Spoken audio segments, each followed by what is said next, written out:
it works. Fingers crossed. Yeah, right. Comments are turned off. Okay, I'm done. I'm not gonna mess with it. It just doesn't make any sense. I had that. What I was doing the other day, I had something like that. I can't remember what it was now. Oh, so one of them was they've changed the layout on YouTube Creator. Have you seen that? Yeah, and it took me about 10 minutes to realise how to put like a end page on, and I was like, I almost gave up. But is it confusing for you as it is for me? Because it's a little confusing to me. But I don't know why they changed it. It was all right, but yeah. I'm a simple man. I like simple things. Yep, I am the same way. So, our second episode of Two Nations, One Fun. Dun, dun, dun. Dun. And, of course, we're going to be talking about the Civil War. Yep. The American Civil War. I'm happy you got that book. Super happy you got that book. That's a good book. A super good book. So I flipped through it briefly. So yesterday I spent last night I spent most just reading through the Altar of Freedom rules. Because I haven't actually read them through them yet. I've watched some footage online, so I kind of got a rough understanding of what's going on. But I've actually read through them now, and the book's the next one really. But I think ideally I want to plan my first battle and then use the book just to flesh out the battle I'm going to be playing and make it a bit more narrative. I know they're pretty. That's the idea of them in Altar of Freedom. But it'd be nice to add a bit more to it. You know, I like how Altar of Freedom is written. It's written very well, and it just kind of takes you along, even if you're new to the American Civil War. You know, kind of tongue in cheek. I like there's lots of little comments in there that are basically like, this is how the rules play. If you don't like it, go suck an egg, sort of thing. Which I quite. Exactly. Yeah. Yeah, it's a bit like, oh, if you don't like these rules, then these aren't the rules for you.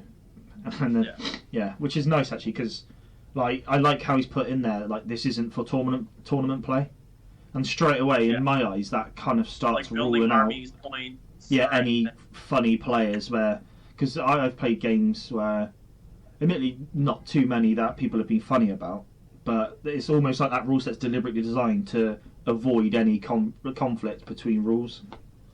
When you've got someone interpreting it the wrong way, it's nice to see that he's made the effort to go, these aren't very confusing rules because they're pretty basic, but even if you're confused by them, a lot more basic than I thought originally. Well, it's 20 pages. Super basic. It's a base is a brigade, no formations or nothing like that. You just, it's there. You don't have to worry about, are my guys dismounted? Are they not dismounted? Cavalry. Yeah, so that's good. Yeah, I was thinking obviously very fast play. Yeah, so I want to be, but for something that's very quick, you can have the Battle of Gettysburg or Antietam or something like that. Yeah. You've got the potential to make these massive battles, but then also I thought, obviously I want to get some games done really, but I feel like it's going to be quite a nice rule set to just kind of splice with your own and then add to it. Kind of homebrew a game really, because he's also, I'm not sure if you looked in the he's got some like additional rules you can add. I'm not sure if you've read it, and they've got like a fog of war. I think I skimmed because I was mostly using it as a reference for my own rules on kind of, hey, which is probably a really good way. Stuff in here that he uses that I might like to use for my personal rules, so I kind of skimmed through it. Like building an army. How does he build an army? I want to know. Maybe I can switch it up. And I think I read it a few months back, maybe a month and a half ago, 2 months ago. So it's not too cloudy up there. But what I was going to say, he's got like a fog of war rule, which is really cool. So you kind of each corps or division is represented by a flag, say like a base, a token. I love that. And one of them is going to be like a dummy. So you're moving around, and it's not until you come close enough that you're going to realise if it's actually a corps or division or not, which I think is quite cool. It adds that kind of another level to the game where a bit more like how they were back in the day, where you don't know the precise movements of troops. That's the one thing, is when you're playing a tabletop game, you can see what the other army's doing because the person's moving it in front of you, so you know what's over that hill or behind those trees. Well, it's completely not historically accurate, unless it's like, I don't know, it depends on the war, because it's like Napoleonics, you have big, huge armies, you know where they are because you have cavalry corps, multiple cavalry corps out and about, and their scouts, and you have your tons of light cavalry like a cheval, hussars, and stuff like that.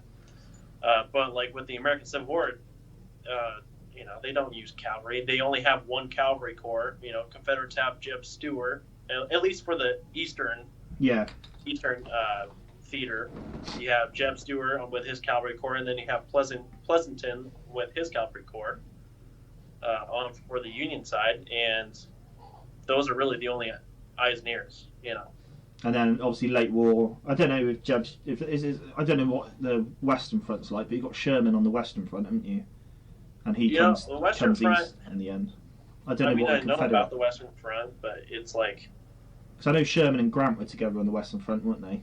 Before. Yeah, it's like I've have it to the point where I understand it, but really I'm more of an Eastern guy. That's where I really get. It kind of seems boring because, you just. Brig. You were talking about Brig last weekend, and that podcast that I told you to listen to on Spotify there.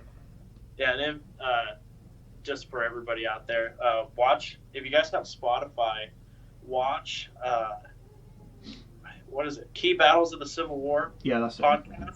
Super good. One of the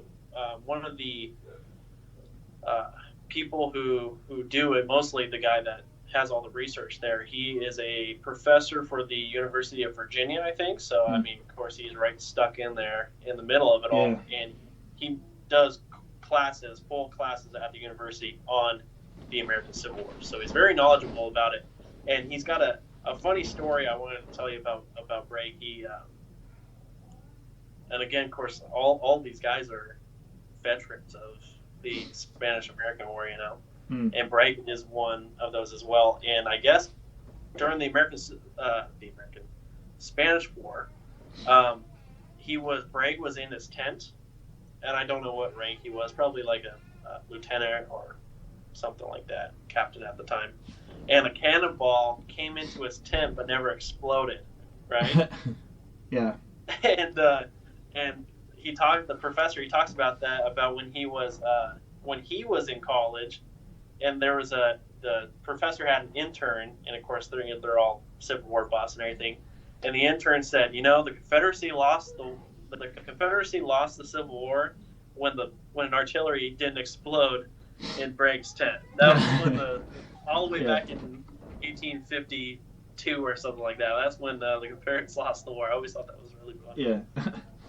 So that podcast, I think I'm halfway through the first episode, but it's really good. I really enjoyed it. So I don't know if it's the same thing with you, but certain voices just don't. I can't retain things from certain voices, and that kind of veers me off from podcasts. But this one though, I personally can their voices are very clear, and they're in a certain tone that I can really like. When they talk, things start going in. It's a good pace to it as well. So they're not speaking really fast or anything. So it's hard to. So I listen to it on the drive home from work. I'll probably start listening to it when I'm driving to work now. And it's not like you don't get lost with it, which is nice. And it's just it's quite a slow pace. What you need to know.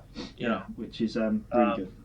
And they have bonus. They start from the beginning to the end of the war with all the major battles. Mostly and they talk about in depth of, not really in depth, but who, what, when, and where for each big battle that went on, and kind of you get to understand what people are doing. They go back and forth from the East and Western theaters, and then they have special episodes on black troops during the service, or the naval warfare, like Farragut. You ever heard about Farragut at all? No. Farragut, he's kind of a badass. he was fighting the McNamara, which was the big iron uh, Confederate battleship at the time, and he when in the middle of battle he got really bad vertigo, so he had his men tie him to the rigging of the ship, and he sat there and gave orders tied up to the rigging on the ship in the middle of the battle. Yeah. Interesting guy. There's a lot of interesting characters. I'll be quite interested to look more into like the naval warfare of the Civil War, because like I think when I started looking at Gettysburg, I'm pretty sure by then all the southern ports were blockaded by then, and I imagine the South didn't have a navy. So like it's interesting to see, you know, what actually happened, because I imagine whatever the naval warfare would have been, it would probably been quite quick. Yeah. And also they got the Monitor ships, which I just think look ridiculous. I mean, when I first saw a Monitor class ship, I thought wasn't real. It was a model, I think I saw of it, and I thought, some child's made some weird boat. It's like something from like a steampunk game or something. So someone put it on Facebook, on a Facebook group of mine, and he's just doing a Monitor ship, and it literally looked like they had no idea how ships work, because it's obviously like just sits above the water with these two turrets on it. And it's like, I wouldn't even say it's maybe like a foot. Yeah. Sticking out, and then you have the deck.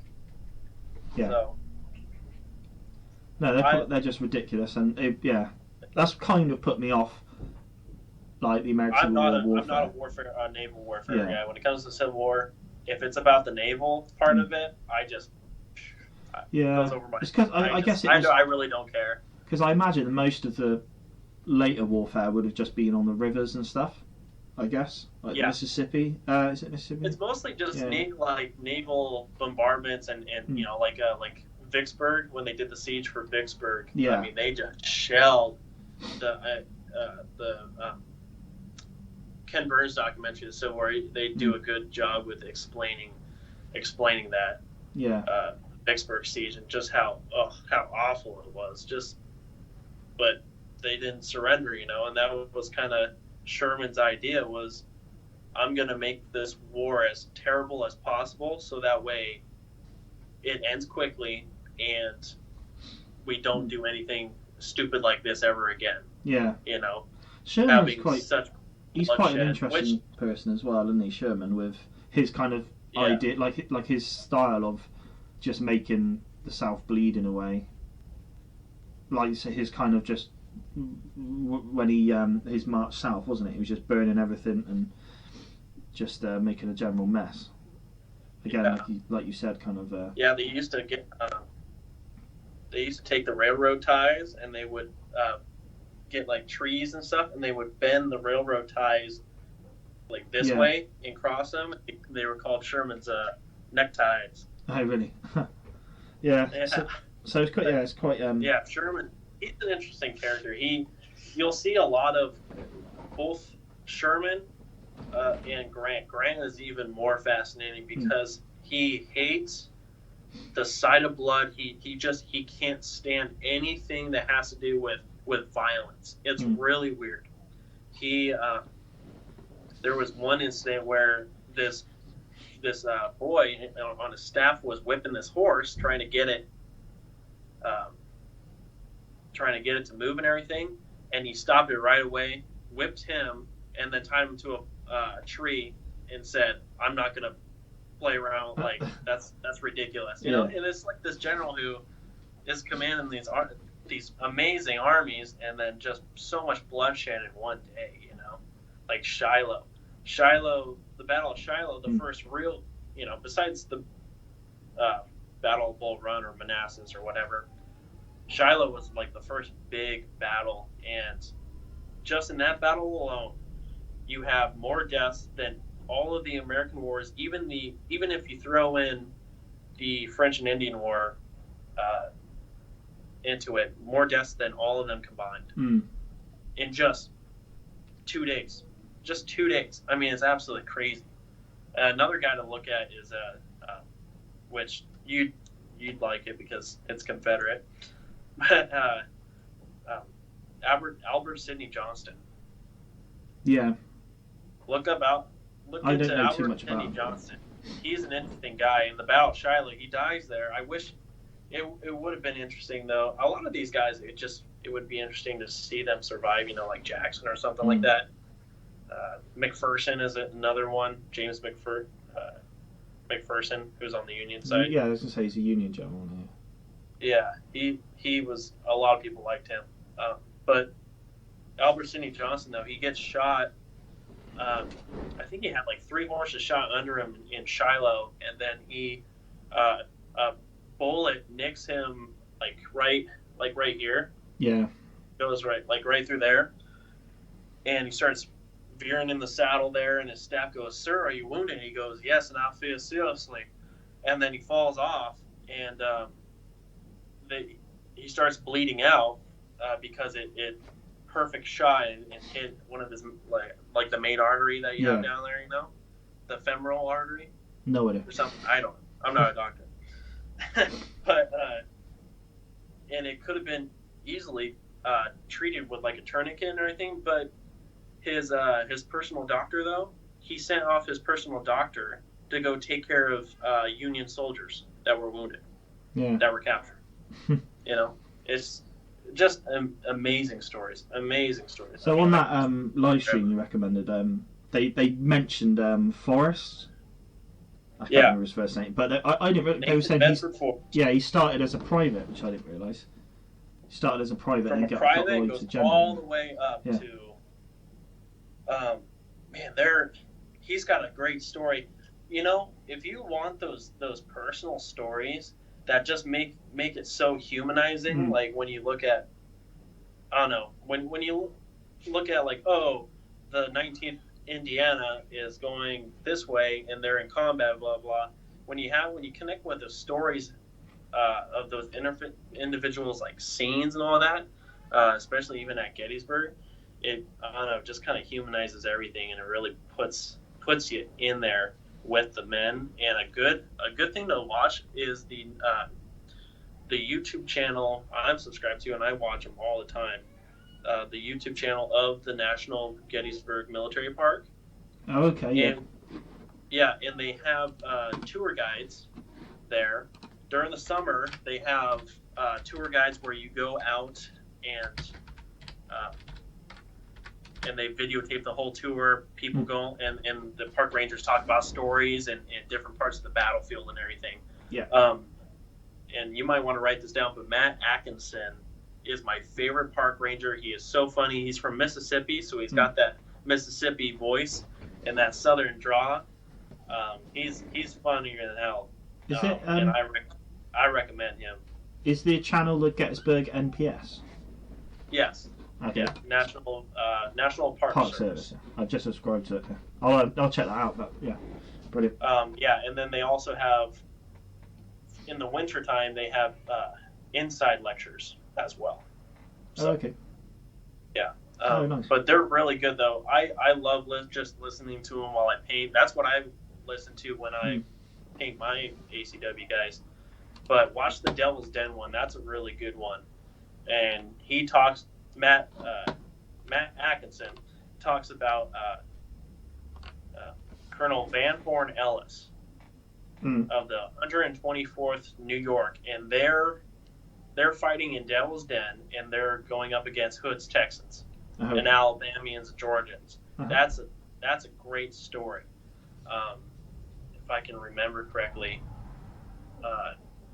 on the Confederate side, the Hood's Texans are coming up, and the 124th New York, they're fighting behind this rock wall, commanded by Van Horn Ellis. And this Confederate officer, he gets up on this rock, on this boulder, and I mean, just chaos. Bullets just flying all over the place. I mean, how you cannot get hit is insane. And so much smoke and all that, and just the sound of battle.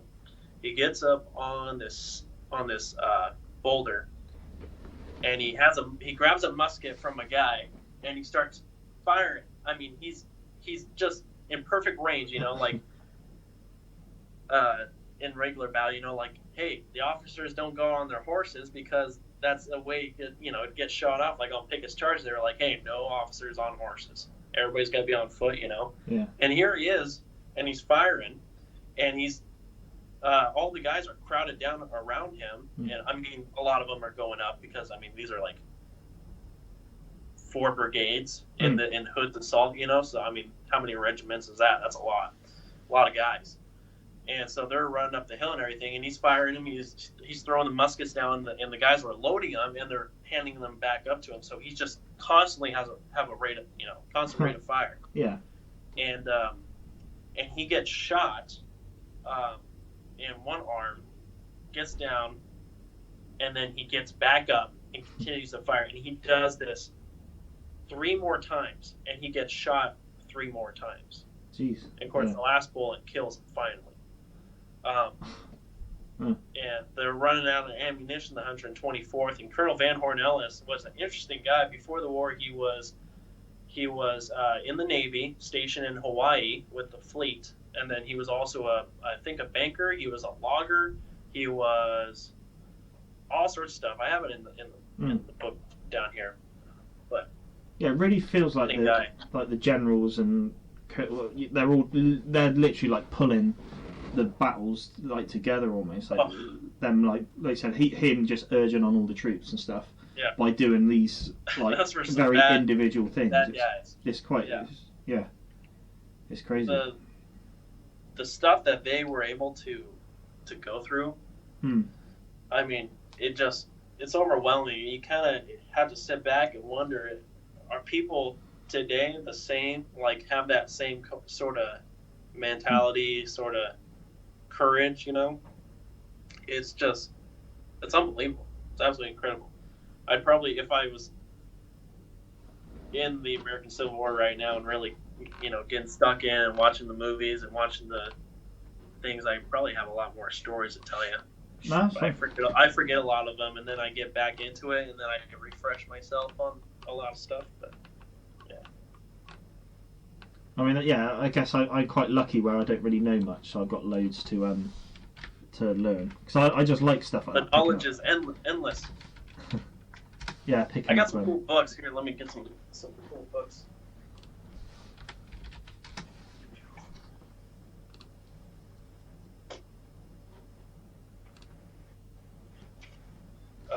I haven't. I started this one only a couple pages, but then I don't know. This one right here called Rebel Yell. It's a decent sized book. But Rebel Yell, though, it talks about Jackson and basically from the beginning to the very end in Chancellorsville when he gets killed. In just a few pages, really absolutely incredible. I actually highlighted some things that he actually wrote himself to his.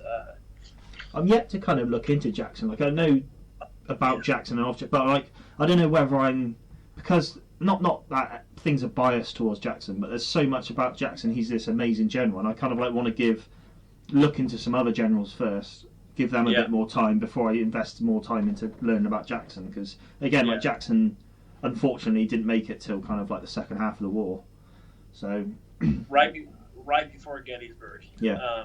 And a big thing that it just my brain can't even fathom what if Jackson was at Gettysburg. Because Ewell replaced Jackson's corps. So before Gettysburg, the Army of Northern Virginia was set up to 2 corps. Yeah, that's it. Yeah. Jackson had one, and I think Longstreet had the other. Yeah, it could be Longstreet because I was looking through the Ultra Freedom rules, and they had a battle together where Longstreet and Jackson were 2 commanders. Let me look that up. I'm not sure what battle it could be actually because I don't know really when the battles are. So anyway, they are. That would have been at they are organized to. What's that? Oh, nothing. Carry on. No, I'm just chatting to myself.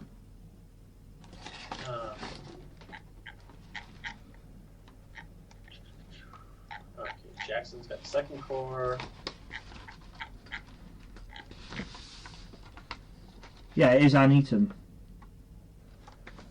Longstreet got a corps, and Jackson has as well.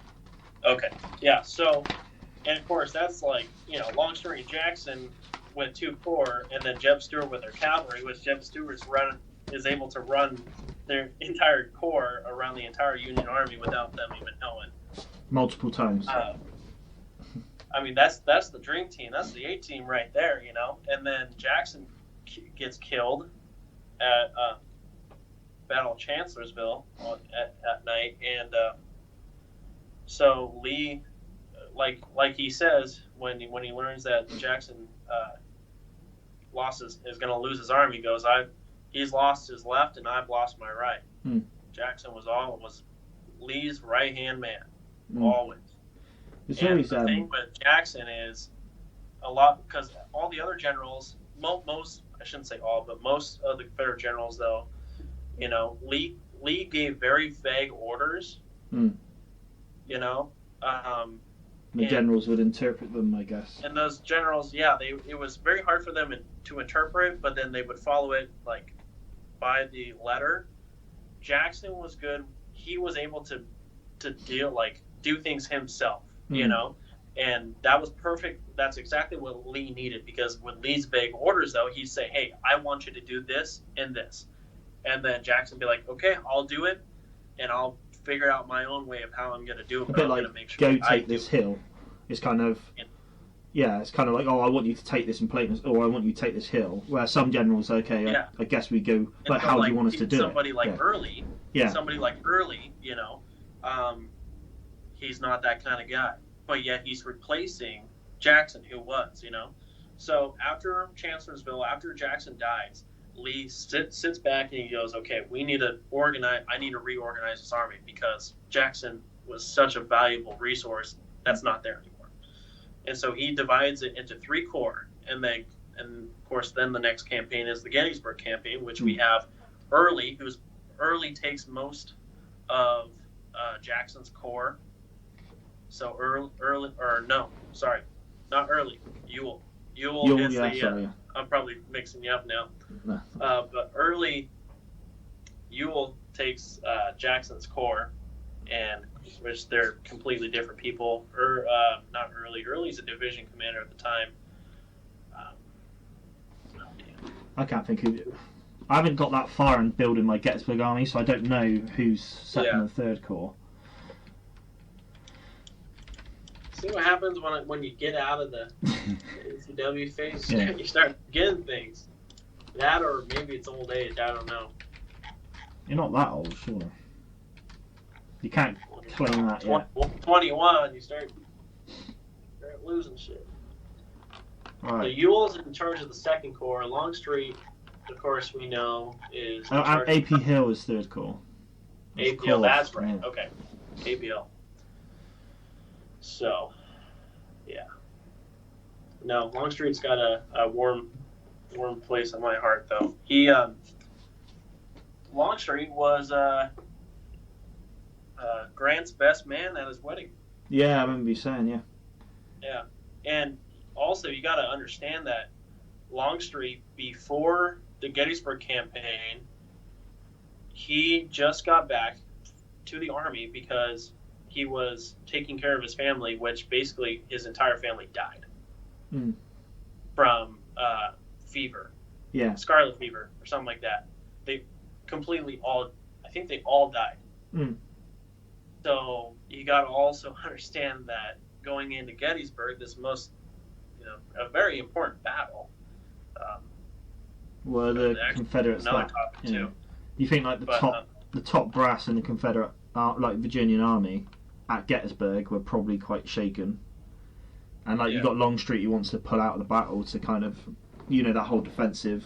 The first day they consider the first day kind of pretty good place to be, and they thought, well, if we back off now, I think that probably could have been the better choice, but obviously Lee's head's not in it. Yeah. General Hood, they should have gone around to the right. It's crazy because the Army in Northern Virginia is they're just so much different than the Army of the Potomac. They can, time and time again, being outnumbered 2-1, and they'll pull it off. It's mostly Lee, Lee and his geniusness, but at the end of the day, it's the Southern soldier that makes that happen. As every single battle in history. But it takes a good leader to lead them. And after Chancellorsville, Chancellorsville was Lee's biggest victory ever. Completely, Jackson takes his entire corps and flanks the Union Army, and then surprise attacks them in the morning when they're still in their long jump. Yeah, and just completely routs them throughout the end of the day. And so after that, the Army of Northern Virginia, their morale was the highest after Chancellorsville. So going into Gettysburg, they are, and even Lee, his blood's boiling. He's ready for a fight. He thinks his men can do anything, and that's what a lot of people that kind of look at Pickett's charge, and oh God, that's so stupid, blah blah blah. Well, time and time again, he hasn't had previous Pickett's charges. That's kind of one of a kind thing, but he does believe that his men can do absolutely anything, and there is sort of a supernatural, sort of spiritual, thing. And that's also something you gotta take in as well. Is the Civil War is a very religious sort of war. Well, Jackson was quite... Everybody thinks that they're instruments in the hand of God. Lincoln thought he was an instrument in the hand of God. Lee thought so. I say Jackson was quite religious as well, wasn't he? So he. Man, he was massive on it. You take religion, and today, completely different. Yeah. Even back then too, completely different. Lee's religion and Jackson's religion are so different. Jackson was like an Old Testament guy from the Crusades. After Fredericksburg, I think it was Fredericksburg. We just wiped out, the Confederates just wiped out so many Union on the Marion Heights. Marion Heights, yeah. Just one after, and one of Jackson's staff officers turns to him after the end of the day when they're just looking at just total chaos, just bodies everywhere, right? It says, how can we stop such devastation? And he turns to him and looks at him, and they do something like that in the movie, in Gods and Generals, but it's worded a little bit differently. But he goes, kill them all.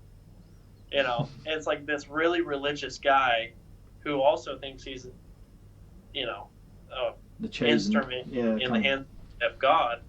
But yet he'll turn around and just say, kill every single last one of these guys. I mean, just black flag, no mercy. And actually, let me grab my book, because I actually highlighted some of the correspondence that he wrote, his own words, talking about no prisoners, just if we get prisoners, kill them all.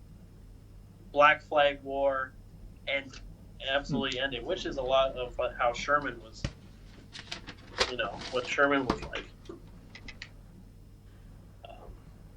But I don't know, I mostly highlight stuff that's very important, that kind of contradicts the average perception, the Southern, were mostly racist and everything like that. But their correspondence in here, just even before the war, to their relatives and everything, they say things like, that they're slavery. I don't agree with slavery and stuff like that. Lee has the same stuff, and you got to get the stuff before the war, because after the war, all these survivors start trying to save their asses, basically, and start writing, oh, well, this is how because they're like, well, I always hated slavery. Remember me. And nobody wants to be the bad guy in history. So, anyway. So that podcast you recommend, they were talking about how one of the American forefathers was, who wrote Declaration of Independence, and they're talking. Yeah. It's about slavery, and he's saying how they condemn. Thomas Jefferson. Yeah, could be. Probably, yeah. And he wrote how. Thomas Jefferson. They said that when they wrote the Declaration of Independence, that the slavery was a coiled snake that was kicked under the table when they were writing it. But yeah, I agree. He wrote in there because basically he was saying like it's the British fault that we use slaves, even though he had slaves himself. And he was just trying to basically clear the Americans of having any blame for the slave trade. And how he's just it's quite funny that he had slaves himself, yet blamed the British. The reason why they had the slaves was because it was the British fault. And yeah, I found that quite funny.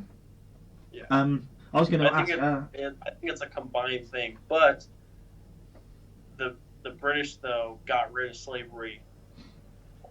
Long time ago before we did, you know. I think it was something like the 1700s or something like that, or 1800s, that British didn't have slaves in the UK. Yeah. But obviously the slave trade went on way after that. But I think it was something, hundreds of years before. I was going to say, so what I didn't realise about Jackson's death was I thought it was in the middle of battle, confusion. He got broadsided by I didn't realise it was him on these kind of typical generals wandering off to do some first-hand reconnaissance and just get shot by one of his pickets, is it, or whatever? And I just think that's even more gutting. That's what makes these characters so supernatural. You know, like Abraham Lincoln. We look at Abraham Lincoln as just being this not even a human man. It's just somebody more than that. You know. Yeah. But that's because they were killed, before we were able to see them get old and start to deteriorate and then die. They lose their prestige almost, don't they? If they die at the height, like that. Yeah. Well, Jackson died at the height of his kind of fame, didn't he? Really. So he's always going to be remembered as this amazing general, rather than like Hood, for instance, amazing like divisional commander. And then as soon as he started going up higher and higher, taking on bigger commands, he just can't do it. And I think possibly he loses reputation through that. Some people are good commanders at certain levels. Some people are just born to be divisional commanders or brigade commanders, but then they get bumped up to corps, and it's just too much. And that's and then some people like Jackson can do it. Be a brigade commander in First Manassas, you know. And you understand the whole concept of the names, right?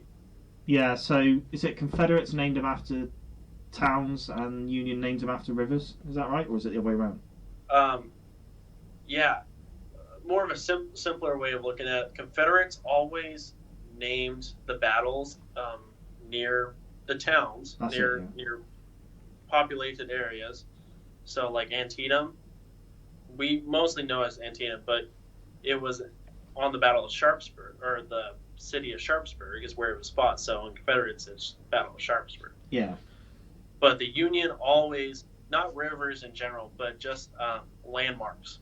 Oh, okay. So always keep that in mind. Union, it's always landmarks, and Confederates, it's always... okay, yeah. Because it's obviously the River of Bull Run for the First Manassas, wasn't it? So. It's even confusing for Americans, too. Yeah. I was going to ask you, it's kind of a random one. So there's always the kind of like tale of the Battle of Cold Harbor that they put names on the back of their jackets, and I think it was rumored to not be true. But I haven't even looked into it. But why was that a rumor or a story that came from it? Do you know? Well, it's a story because back then they don't have any identification at all. Back then, dog tags were not a thing. Dog tags, you see that start coming near the very end of like the Spanish-American War, the American-Philippine War, our imperial part.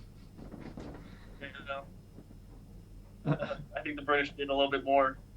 I mean, you're taken after the British at heart. You're British at heart. That's what it is. Yeah. But we mostly see dog tags near World War I is when it starts coming in, more modern wars. But the Civil War, though, no identification at all. And when you have course, such bloodshed going on, and you have these guys hanging out in these houses and everything, in like Cold Harbor and everything, which I've never been to Cold Harbor. I've always wanted to go. Of course, they just, I don't know. As a human being, you want to be remembered. You want some sort of identification, like, hey, I want to, either I die or am wounded or anything. I want my family to know, hey, I died, or I think it's so looking at that as well. It was crazy. I learned that after the war, or after, well, mainly after the war, after battles and stuff. So the United States, they wouldn't necessarily bury the Confederate dead. Yeah, no, they would fight a battle and then they would leave. Yeah, but then like the Unions would be buried, Union soldiers, but they wouldn't bury. So then they were saying they couldn't really document how many Confederates died at certain battles, because if it was a Union win, they just leave the bodies there to rot. With manpower. Yeah, well, yeah. But I watched. I looked at something. It's similar to. It's like a Napoleonic battle, I think. I don't know who. I don't know if it was a French or like a Prussian officer, and they're like marching along, and then they just stumble across an old battlefield, and they don't realise it's all snow or something like that, and you can just see like peaks in the snow of just thousands of bodies where the battlefield was literally, they had a battle and then marched off and just left all the dead. And it's bizarre. I couldn't even imagine what like Napoleonics, the scale of those battles and like the bloodshed.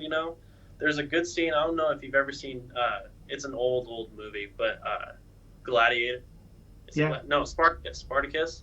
What, the old Kirk one? Douglas. I mean, yeah, I've watched it, but not for.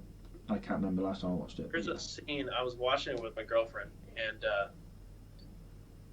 there's, after the big battle of Spartacus, they have basically, there's not one piece of like land, and like the shot goes forever, and there's like not one piece of like ground that's showing, because there's just bodies covering everywhere. And I leaned over and I was like, I bet you this is exactly what battles looked like back then in ancient era.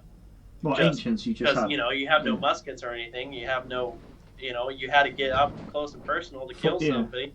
And I bet it was just a field of nothing, of bodies. Even at Shiloh, Grant wrote that in the middle of the night, the bodies would start puffing up and everything, and you were able to just walk across from body to body and without even touching the ground. Yeah. So, I guess, I don't. It's a complete guess, but like, so in the Civil War, you started seeing like kind of ambulances on the battlefield, where I guess once the battle had died down, they'd go around with a wagon, and hopefully, if you were injured, you'd get picked up by them. But I don't know if that happened in Napoleonics. But is that kind of like almost the first signs of kind of like field medics of getting picked up out of the battlefield? I guess rather than. All have to do with the scale. I mean, I'm just starting to dive into the Napoleonics. I just finished my Austerlitz book from Osprey. I'm working on the Bernardino one right now, which is pretty badass. But I think it all has to do with the scale, because it's like, and also like you don't have time to, at least like Napoleonic era, the battlefields are the campaigns are just so wide. You're going all across Europe fighting and everything like that. You don't have time to pick up dead bodies and all that stuff. But like, around here, like the Eastern Theater, like everybody is kind of staying in their local areas. Things are very close, but then also manpower with the Union, with the Federals, you have more manpower, more people to be those people to clean up after the battles, and also with the Confederates, you don't have that manpower. You got to use every single man you have, and no matter what, you're always going to be shortage of manpower. And the only people really to clean the bodies up are slaves. So, well, yeah, true. So, I read, I watched a video, I think, after the war, the Union, I can't remember it's like the brigade they created. It's something, I don't know now, I can't remember what it is now. Basically, it's based on... a field hospital brigade or something, just to take care of... No, so it was, so basically it was a special brigade, and they would go back to all the battlefields and basically find the dead and bury them. And it was their job. I've never even heard of that. Yeah, so I can't remember what it's called now, but it was their job to just go back to all these battlefields. Even like all the bodies are basically gone by then, potentially, and it would be their kind of job to kind of get the bodies kind of put away. And I've never even heard about that. Yeah, so it's an interesting video I just found. It was probably a month ago I listened to the video, if not longer. And yeah, it's just really interesting. It was almost like the Grave Digger Brigade or something. I don't know. I can't remember what it's called. But yeah, so it's just their job to kind of go around to all the battlefields and start marshalling up the dead bodies that were left there from the previous battles. And I don't know whether it was mainly Union troops they did, but again, I think it was almost identification of them figuring out how many died at the battle and stuff like that. Yeah. So it was really interesting. So yeah, that's just well, if you haven't seen it, it's worth looking into. I thought it was quite interesting. Yeah, I'll have to look. Hey, if you let me know if you remember, because I never even heard of anything about that. It might have been. I'm not sure if you're on Weird History. Is a YouTube channel? Oh yeah. It might be on there actually. Another cool thing to kind of share. Another thing to know is like the South is going. It takes more than 100 years to recover from the Civil War. A lot of people wonder, like, why is the Civil War such a big deal in Southern culture? Shelby Foote, you know what I'm talking about, right? Who that? Sorry. Shelby Foote. No. That author, he shows up once in a while. And he's got the Southern accent, and he's in the Ken Burns documentary. Oh, okay. Oh, no, sorry. Yeah, and he's got that big 3-volume set. I mean, the narrative of the Civil War. If you want to know everything there is, that's the go-to book. There's like 1,000 pages per book, 3 volumes. It's crazy. It's insane. But he said he was up in New York one day, and some guy in a restaurant, and they weren't even talking about the Civil War or anything. And a guy in the restaurant comes up to him and he goes, "Hey, I got a question for you. You're Southern, right? I heard your accent." He goes, "Oh yeah, I'm from Melbourne, Mississippi." And he goes, "I got a question. Why are you Southern people just so obsessed with the Civil War?" And it's funny because he's like, we weren't even talking about the Civil War, but he asked me that, and not knowing that I was basically wrote one of the most important books about the Civil War, and it's been my whole life, No, I love Shelby Foote. Shelby Foote's great guy.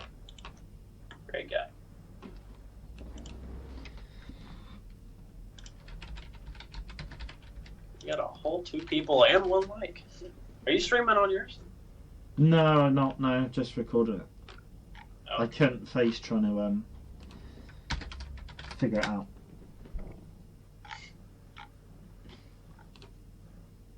I'm trying to find out the brigade, what the video was for the.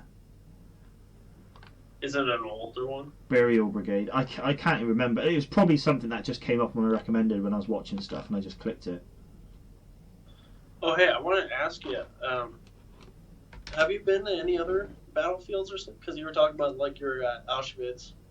I did Normandy when I was like 14. Went to the beaches of Normandy. Oh man, that would be awesome. Yeah. So the only thing is, like, back then I wasn't overly into kind of like historical like war at all. So I kind of thought I was really cool. Bad, like you wish soldiers you and stuff. were a little bit when you went there. But it was really interesting though, and like I was quite young when I went, so I can't remember a hell of a lot. But I remember seeing the old floating docks they built. So they've still got those massive concrete things. Like one was washed up on shore, so I had a photo next to it. I think wherever that photo is, I don't know. But the museum was really cool. Yeah, I've always wanted to go see like the Airborne Museum. I think is in like San Mariglis or something like that. Yeah. Yeah, probably. I want to go. I was hoping, so I wanted to try do like a battlefield tour with my mates, and hopefully do like the Ardennes and stuff. Yeah, really I actually have a book around here, a little book, and I have everything mapped out for an entire European trip. Yeah. One day I'll take it, but I have everything down to like the prices of flights, to the prices of bus like transportation. How far am I gonna, Yeah. what do I need to take to get from here to there? Because I want to see things like Berchtesgaden, in the Austrian Alps. Oh yeah, and, of course, yeah. I want to go to Munich and get plowed and on German beer and Yeah. meat, sausages and everything like that. And it's funny because my hometown is called Aberdeen. Oh Aberdeen, yeah. Washington. Yeah. Do you like Nirvana at all or anything? No, not overly. I know one. I hate Nirvana. Yeah. But the lead singer though, Kurt Cobain. Yeah. He's from my hometown. Oh really? Oh cool. This little tiny town. Yeah, my parents went to school with him. He was. Yeah. Yeah. He was a homeless guy under the bridge.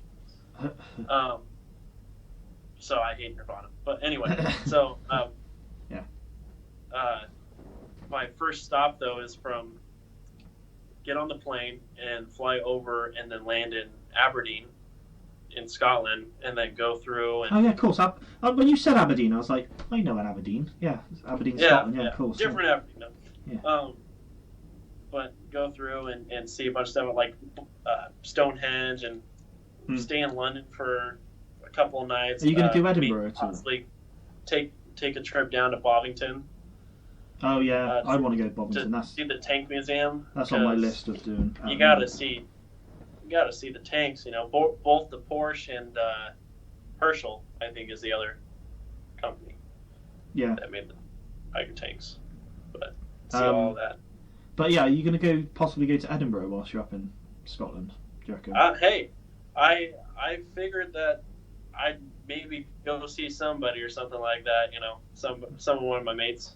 Because Edinburgh is really cool. Like, it's somewhere I want to go. It's like you got the old like medical museum and stuff like that. So meant to be really good. Yeah, but on the plan though is to I forget where, somewhere on the coast there, and you take the ferry over and Dover. Land over. Calais. No, not Calais. I was thinking more of oh God, what it's called. What's the peninsula? Here, actually, let me just. No idea. Where?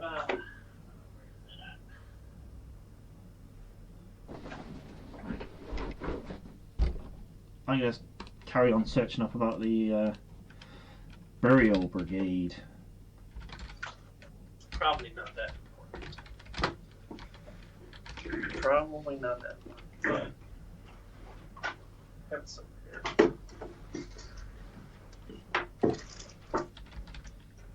Oh, hey, funny thing. So my mother was adopted, right? Yeah. And she doesn't know much about her family. And about 2 years ago, her family gave her this this like family tree sort of thing that's handwritten, and it says on there that we are related to General George S. Patton. No way. Yeah, I am the 8th cousin to General George S. Patton. My brother is the 7th, and my mother is the 5th. Now, I've looked into this a little bit, and I think it's false. I think it's a bunch of BS from her family, because they're not to be trusted anyways, but I don't know. At first, it was kind of interesting, like, oh my god, but the more I look into it, though, I can't find the connection whatsoever. But I'd like to think that I am, though. But anyway. But yeah, on my trip, though,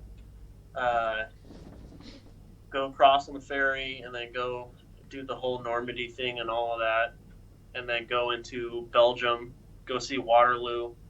Yeah, I did Waterloo when I was a kid. That's quite Go interesting. Go to the Netherlands and go see all of that, and then go switch over to Germany, go to Frankfurt, and then go up to Denmark, which I'm Danish, so I kind of just want to not go up to like Copenhagen or like really high up there, but just at least go back to the old country, So that's my bad impression. Yeah, it was bad impression. You're right. But just go up there and then go back down into Germany, go to Berlin, go to Munich. Hmm. See Auschwitz, see all that stuff. What's the camp that's right next to Munich? No idea. It's like the second worst one. Anyway. And then go to take the train to Berchtesgaden, and then go into the Austrian Alps, and then maybe cut through like Bohemia or whatever, Romania. Cut through there, and then go to Greece, and then go to Italy, see all that stuff because I want to go see I did Italy about 5 years ago. That was quite good. Did like Rome and stuff, and really. Yeah, I went to Pompeii, Herculaneum. You guys get everywhere. Well, dude, I feel like British people get around a lot in Europe. Kind of. I mean, it is close there, but I feel like you guys travel a lot more. Flying from the UK, it's not much to get to Europe. So I think we probably paid a couple of £100 each to get to Italy, and then yeah. No, Italy was really good though. I would recommend that. We did Rome for. I think we did Rome for 5 days, and then we went down to Naples. Yeah, Naples for 2 days. That's when we did Pompeii. Yeah, that's where I want to go too. Yeah, go to Paris. I've always wanted to see Napoleon's tomb. That would just be. Yeah, I haven't. I went to Paris years ago, but I haven't been anytime soon. Probably something I should do. But, Go see the military museum and see all the uniforms of like the Fusiliers and the Old Guard and.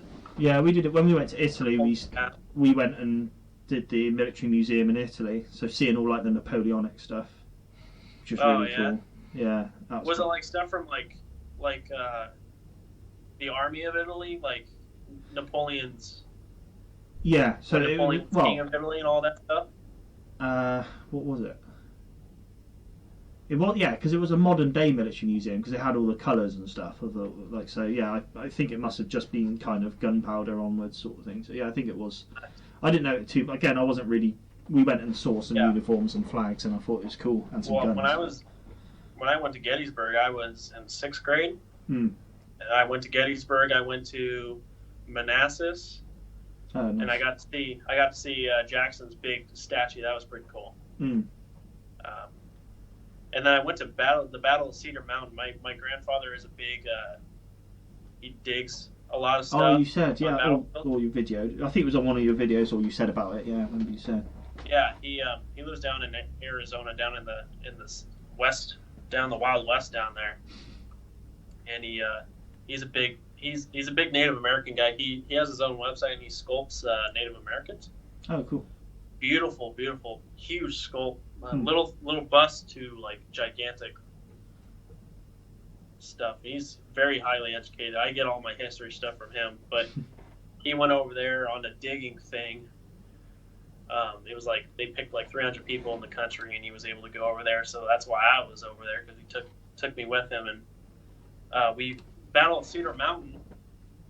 I actually was able to dig. Of course, it's illegal to dig on battlefields, but the part of the battlefield of Cedar Mountain was owned by a farmer, and he gave us permission though to go and actually metal detect on there and everything. And I actually I got some stuff that I actually dug up on the Battle of Cedar Mountain, which if you don't know what Cedar Mountain was, that is part of Jackson's Valley campaign, when basically Lee lets Jackson off his leash.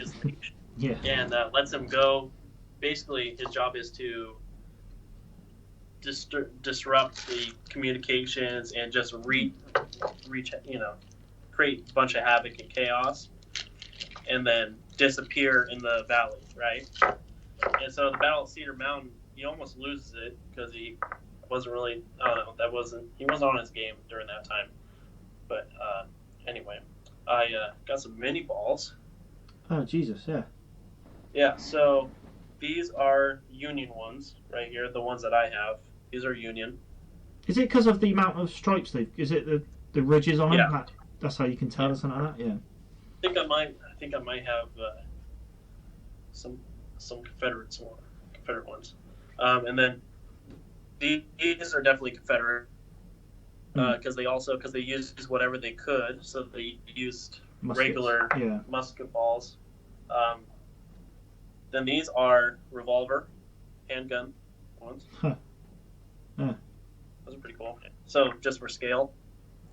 But I mean, these are pure lead, though. Could you imagine this? Like, do you see how large that is going into your body? You know, I mean, it's not like weapons today or anything. When this hits you in the bone or something like that, it doesn't clip the bone or it just completely.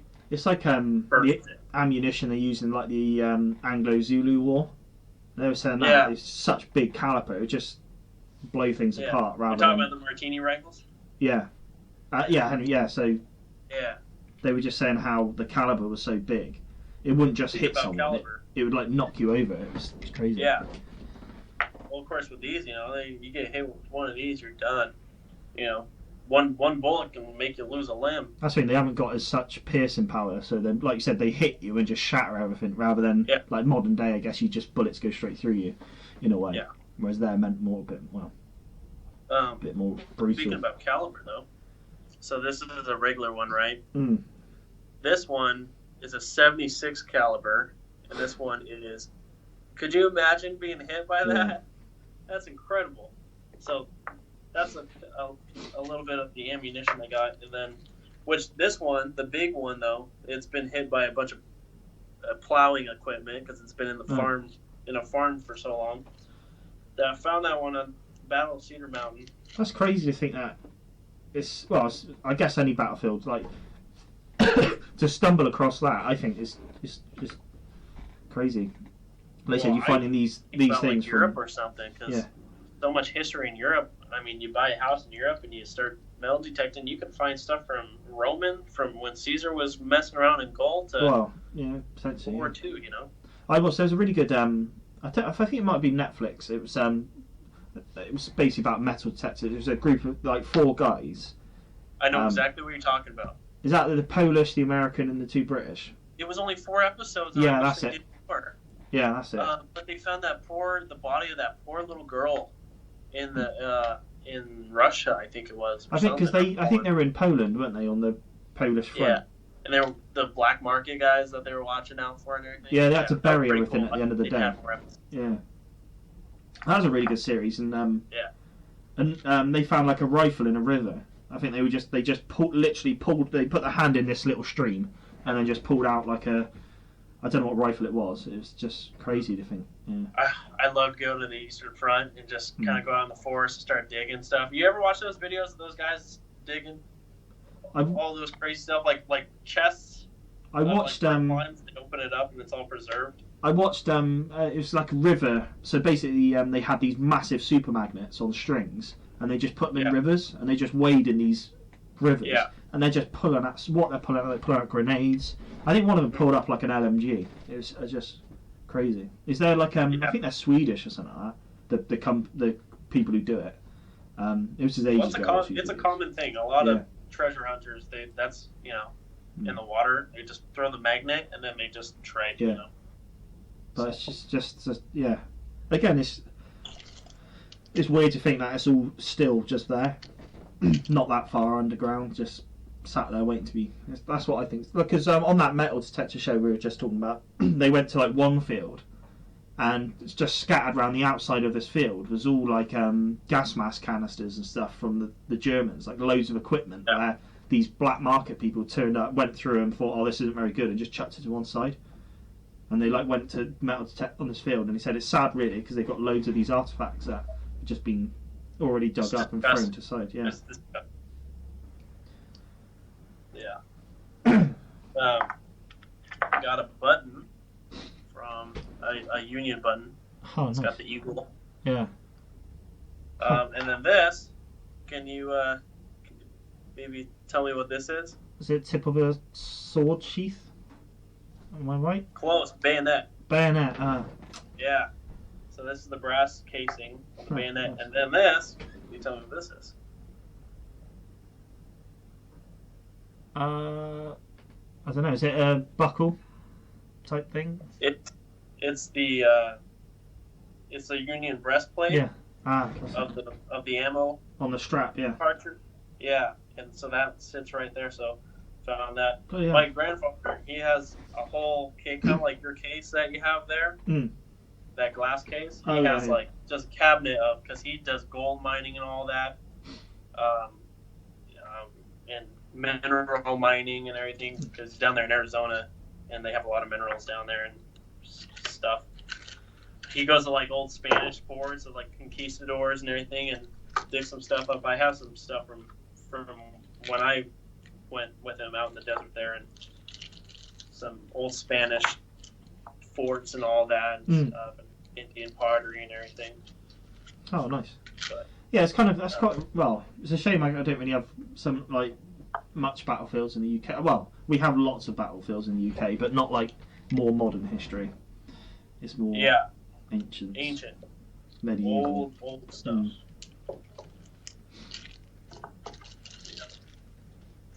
Yeah, no, that's really cool that you've got those. That's nice. Yeah, this says I'll be home quarantined. Yeah.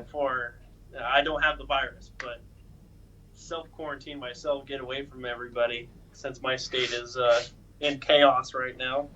I got some ships here, some 135, 350 scale ships here that I kind of have like sitting around, for nice, yeah. not apocalypse scenarios, but just when I have a lot of time of staying in the house and everything. So I got I'll maybe this weekend I'll start working on something. I got the Bismarck. Oh, nice. I just been I was watching some videos on I can't remember now, the sister ship of the Bismarck. The Tirpitz. Tirpitz, that's it. Yeah, the sinking of the Tirpitz. It's really interesting. Yeah. Basically, how I got the Missouri. Oh, nice. Yeah, which the Missouri, man, that's a big ship. I kind of have it done a little bit. Holy crap! Have you you haven't been to like Pearl Harbor or anything? I assume. No. One day though. I've never been to Hawaii. Because they've got the Arizona there, one day, and it looks so interesting to go see the Arizona. Yeah, I figured one day, very soon, I'll probably be going because my girlfriend is Hawaiian. So. Oh, nice. Yeah. I was talking with my missus about going to Hawaii. Like a couple of months ago, we were saying like, it'd be nice to actually look at going and actually price up the flights. But yeah. Hey, flights are cheap right now. Yeah, I know, it's a good time. My mate's just gone to Poland actually. So we're talking about Auschwitz. My mate's just gone to Poland with his girlfriend, and they booked to go to Auschwitz and the salt mines in Poland, and they've closed it all. So he's gone for the weekend. Salt mines for the stuff that they hid inside and all that. That the Germans hid inside those salt mines. So the salt mines are separate. It's like it was in Krakow we stayed, and not far from Krakow they got salt mines which are hundreds and hundreds of years old, and it's just really impressive mine system. And they actually carved a cathedral in the middle of this mine, which for all the workers and stuff is incredible. But no, that was separate to Auschwitz, but. It's a really good thing. If you were going to go to Krakow, it's worth doing the salt mines. But anyway, he booked to go to the salt mines and booked to go to Auschwitz, and they've closed it all because of the coronavirus threat. So he's now he's just going to have to sit around drinking. That's for a bummer. Yeah, but Krakow's such a nice place. Because I don't know when are you next going to be like in Poland or something like that? Well, the lucky thing for us, it's probably about £100 for a flight to Poland. So.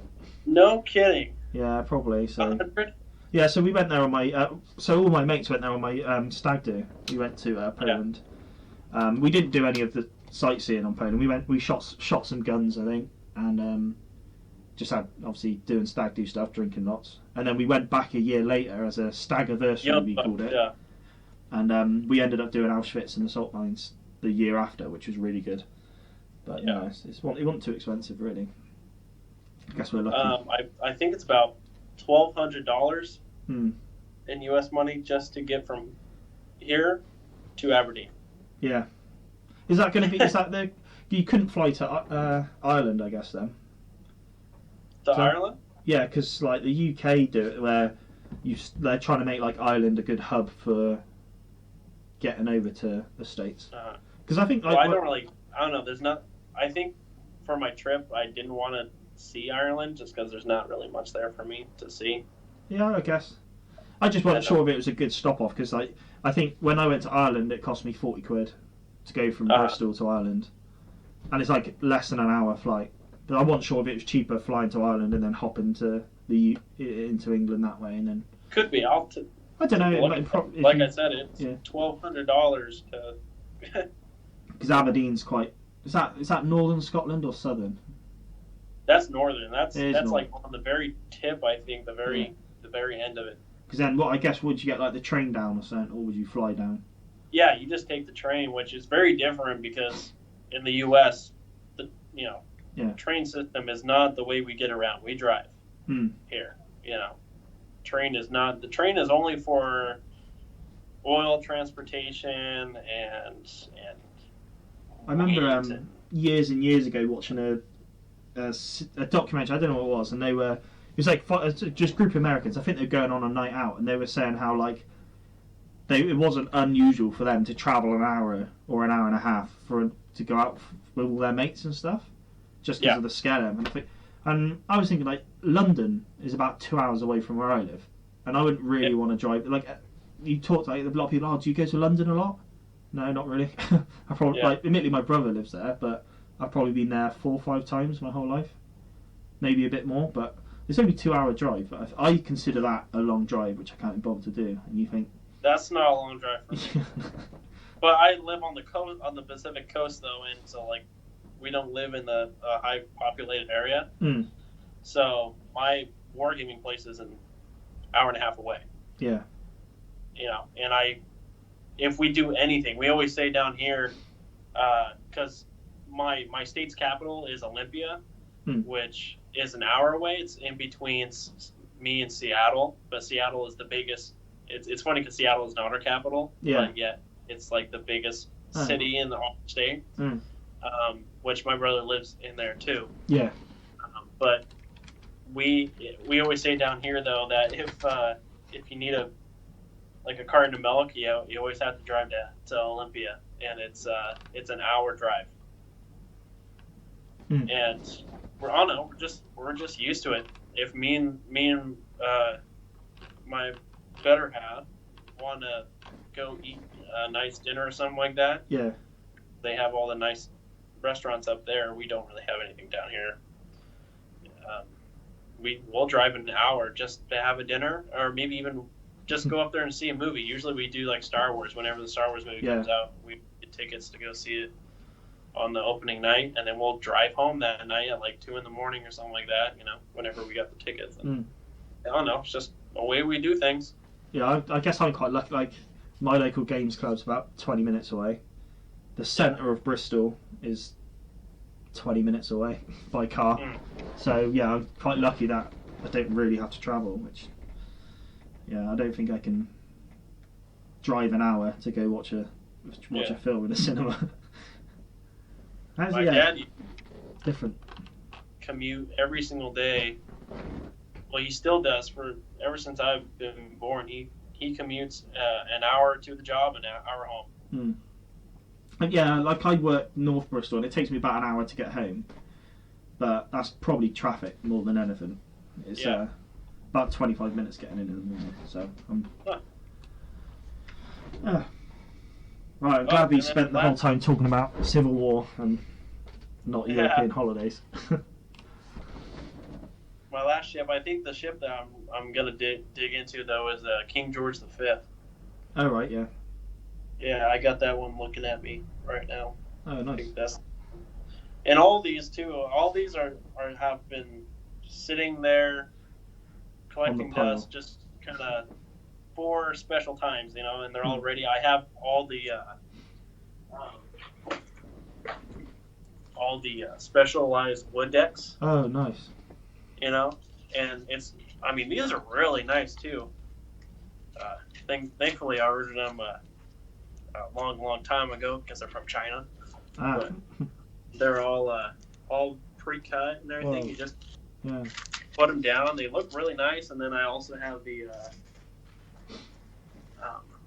metal kits to them as well. Mm. So, and Ready they're to go. kind of just hanging out, all ready to go, ready to be built. So I think I might do the King George V because I'm not in the mood for anything else right now. Mm. And my Napoleonics, I don't know where they are. Hopefully they're working on them right now. In the air. Well, yeah. So I was looking at. I priced up my next Bacchus order, which hopefully would get first corps, second corps, and third corps done for my Gettysburg army. And I was like, I'll just price it up, and then Bacchus is actually shut now. They've stopped taking orders because they're so backlogged. And I was hoping, so I was hoping to potentially like order some just in case we go into quarantine meltdown. I've got lots of stuff to do, but yeah. There you go. I don't have anything. I'm hoping to I think I've priced up about £80 worth, which should get me through. And that's a bit of cav as well. Yeah. I'm going to probably do 2 or 3 brigades of cavalry. Because I noticed some battles they've got cavalry in them on Altar of Freedom, so I thought I might as well get some cavalry. Yeah. Actually, because you're doing the Gettysburg campaign, before the Gettysburg thing is the Battle of Harper's Ferry. Yeah. Both Jeff Stewart's corps of cavalry and Pleasington's corps of cavalry battle against each other, just clash. Yeah. And of course, the cavalry corps have a little bit of infantry for support, but mostly it's cav, and they just have a gigantic. It's the biggest cavalry battle I think on the Western Hemisphere, in the North American continent. Yeah, well. Oh, I've been to Battle of Little Bighorn. That's a place. Oh, nice, yeah. Yeah, and seen Custer's last stand where he got scalped and Dunzo, which I read. I actually have the book right here. A good book. And I'm just saying this for anybody who's watching this and everything, and wanted to get into the American Indian Wars. But a good book though is Troopers with Custer. Troopers with Custer, and then also same published. The book looks like exactly the same, but another one is Reno's Court of Inquiry. So Custer was first in command. Reno was second in command, right? And they're both Civil War veterans and all that. And of course, they get split up. And Reno's they're like in this like valley sorta, and all these Indians are firing on them and shooting them and stuff and just slaughtering them, right? And they're up on the high ground, and Reno knows, he says, we got to get out of here. They're in this little wooded patch, and all the men are pinned down. And he goes, we got to get out of here, and we got to go right through all of those Indians right there on that hill, and we got to get up there, and we're going to have to go straight through them. And, and these are the same guys in the American Civil War that are just unbelievable. I mean, the stuff that they just went through. And, he goes, come on, boys, let's go get them. And they start going up the slope there. And during this whole battle, they can actually hear on the other side of the hill Custer fighting, which, Custer and his whole, they all die, but they can hear Custer in a scrap as well on the other side. And so they're going up this hill. Reno's going up this hill, and he has an Indian scout in front of him, and the Indian scout gets shot in the head, and his brain matter gets splattered all over Reno's face. And so in the other book, Reno's Court of Inquiry, the whole book is about what the court was, the military courts and all that, and what they were doing to, like, hey, we just lost a ton of guys. What happened? What the hell went, how did we mess this up, right? And it's funny because everybody's pointing at each other. Oh, it was him. It was him. It was him. It wasn't me, And they blamed it all on Reno, and they thought because of the brain matter and all that it shot his nerves. But I personally don't think so, because Reno, he's a veteran of the Civil War. He's seen a lot of bad things. He's been through the thick of it. I don't think that would, because the Civil War, as you know, it's just nasty place. Bloodshed. Yeah. Crazy. It's on a scale of something you just can't even fathom. But anyway, yeah. Right, I've got to call it there because I've got to unload a car. Got to get going on the day there. Yeah. I've got to get rid of a mattress today. That's my big job. Oh, nice. Right. Yeah. Well, cheers for the chat again. Hopefully we didn't go off topic. I got to figure out how to get this this comment thing rolling here. Yeah. So I noticed it's yeah. There's no. I went on there and there was no comment, so no idea. Yeah. I guess we'll find out at some point. Yeah. Right. Well. Yeah. I'll leave it all to right, it. man. Yeah. Cheers for the chat. Talk to you for next episode, and thanks for everybody for joining. Two Nations, one Paul. Boom. All right. See Cheers, you guys. Thanks. Bye.